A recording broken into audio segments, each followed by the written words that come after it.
সামনে আজকে প্রথম প্রচারে নামছে।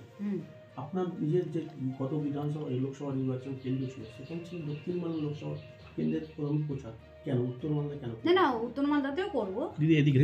যেহেতু কালকে দক্ষিণ মালদার প্রার্থী এসেছিলেন সন্ধ্যাবেলা, এবং উনি বিশেষ করে রিকোয়েস্ট করেছেন যে আজকে যেহেতু ইংরেজ বাজার ব্লকে আছে এবং এটা আমার হোম ব্লক, ওই জন্য উনি বললেন যে আজকে আপনি চলুন আমার সঙ্গে। তো ওনাকে আমি কথা দিয়েছি যে আমি আজ থেকেই নামবো, যেহেতু আমি তো দুদিন ধরেই বলছি যে আমি নামবো।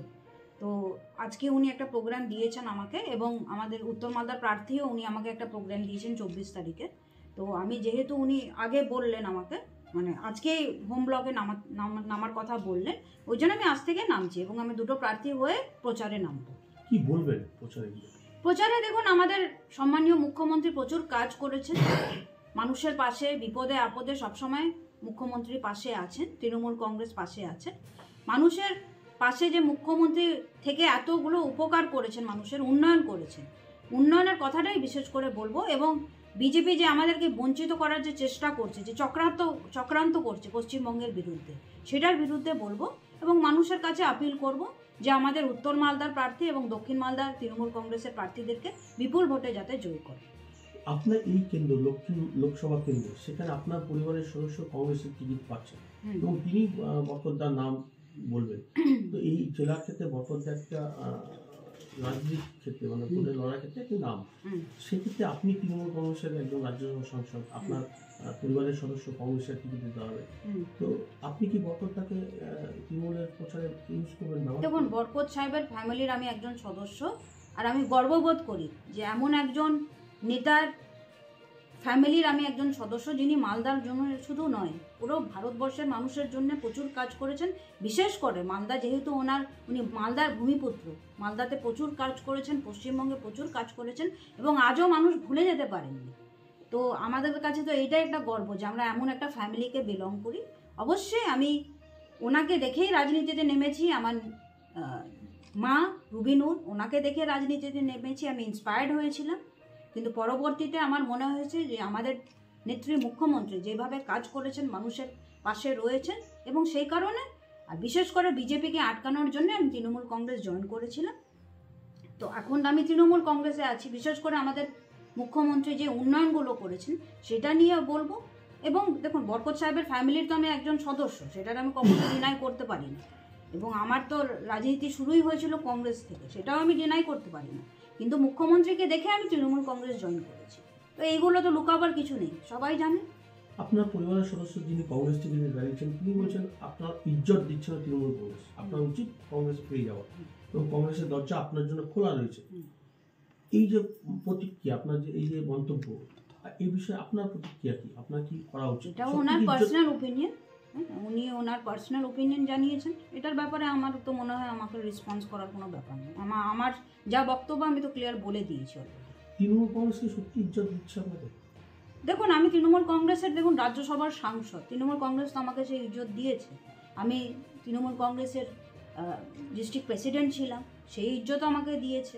হ্যাঁ, অবশ্যই আমি আশাবাদী ছিলাম, যেহেতু আমি উত্তর মালদার দুবারের সাংসদ ছিলাম, মানুষের সঙ্গে এখনও আমার যোগাযোগ আছে, প্রচুর মানুষ আমাকে ফোন করেছেন, ওনাও দুঃখ প্রকাশ করেছেন।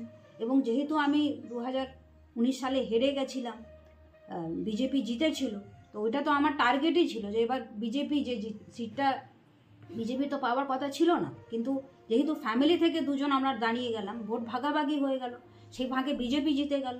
তো সেই কারণে আমার তো আশা ছিল এবার যেহেতু আবু হাসেম খান চৌধুরী ডালু মামা উনি দাঁড়াচ্ছেন না, ঈশা সাউথেই দাঁড়াচ্ছে, তো সিটটা সেই দিক দিয়ে আমি মনে করেছিলাম অনেক সিকিওর, দাঁড়ালে মানুষের আমি জিতবো, মানুষের আবার কাজ করতে পারবো যেভাবে 10 বছর কাজ করেছি, সেটা আমার এক্সপেকটেশন ছিল। কিন্তু মুখ্যমন্ত্রী, আমাদের নেত্রী, দলের নেত্রী, আমাদের দলের নেতা অভিষেক বন্দ্যোপাধ্যায়, ওনারা একটা সিদ্ধান্ত নিয়েছেন যে প্রসূন ব্যানার্জিকে ওনারা টিকিট দিয়েছেন। অবশ্যই আমার দুঃখ হয়েছে, কিন্তু আমি এখন মেনে নিয়েছি, কারণ কি আমি তৃণমূল কংগ্রেস করি, তৃণমূল কংগ্রেসের আমি একজন সৈনিক এবং আমি মাঠে নামব। আপনি মেনে নিয়েছেন, কিন্তু আপনার সঙ্গে যারা অনুগামী যারা আছে তারা তো হার্ট হয়েছে, তারা তো চাইছে, ধরুন যে আপনার ভাবনা তাদের ভাবনার মধ্যে তারতম্য থাকবে, তো সেই সমস্ত তাদেরকে আপনি কি বোঝাবেন? বা কি, তারা আমার কাছে এসেছিলেন, অনেকে ফোনও করেছিলেন, প্রচুর মানুষ ফোন হলো কয়েকদিন ধরে, আমি অসুস্থও ছিলাম, প্রচুর মানুষ ফোনও করেছিলেন, সব কিছু নিয়ে আমি অবশ্যই একটু আপসেটও ছিলাম, কিন্তু আমি তো বলে দিলাম, ওনাদেরকেও বলেছি নেমে যেতে হবে, যেহেতু আমাদের দলের প্রার্থী, ওনার নাম ঘোষণা হয়ে গেছে, ওনার জন্য আমাদের সবাইকে নামতে হবে, কাজ করতে হবে, এই মেসেজ আমি সবাইকে জানিয়ে দিচ্ছি। বলছি আপনার পরিবারের সদস্য ঈশা খান চৌধুরী কংগ্রেস টিকিটে দাঁড়াচ্ছেন দক্ষিণ মালদা কেন্দ্রে, তাকে কোনো শুভেচ্ছা দিবেন আপনি? না, আমি দক্ষিণ মালদার প্রার্থীকে কেন শুভেচ্ছা দিতে যাব? আমাদের তৃণমূল কংগ্রেসের যিনি প্রার্থী আছে ওনার হয়ে আমি নামবো এবং ওনাকে আমি শুভেচ্ছা দেব। আপনি বললেন যে দক্ষিণ মালদা মানে ঈশা খান চৌধুরী এবং আপনার মধ্যে যে ফাইট, সেটার জন্য উত্তর মালদাতে বিজেপি বেরিয়ে গেছে, ফাঁকে বেরিয়েছে, নাহলে তাদের কোনো সেই ক্রেডিটটা নেই লড়াই করে যাওয়ার জন্য। দুজনের লড়াইয়ের মাঝখানে থেকে আমি উত্তর মালদায় পেয়েছিলাম 4,25,000 ভোট, ঈশা খান চৌধুরী পেয়েছিল 3,05,000 ভোট, খগেন মুর্মু পেয়েছিলেন 5,05,000 ভোট।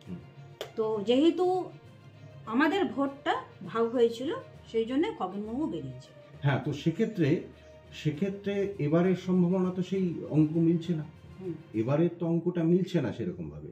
তো তাহলে কি সেই তৃণমূলের সেই সম্ভাবনা আছে? ডেফিনেটলি তৃণমূলের তো সম্ভাবনা আছে। 2021 সালে আমরা এত ভালো রেজাল্ট করেছি, পঞ্চায়েতে আমরা এত ভালো রেজাল্ট করেছি, অবশ্যই তৃণমূলের সম্ভাবনা তো আছে। যেহেতু আপনি হলেন না প্রার্থী, একটা ক্ষোভ, মন খারাপ সমস্ত কিছু রয়েছে, পাশাপাশি এই অঙ্ক সেভাবে মিলছে না, ঈশা খানও সেখানে নেই, ঈশা খানও নেই, হেভিওয়েট কেউ নেই। তো তাহলে সেক্ষেত্রে তৃণমূলের তো একটা মানে কঠিন লড়াই হয়ে যাচ্ছে। কঠিন লড়াই কোথায়?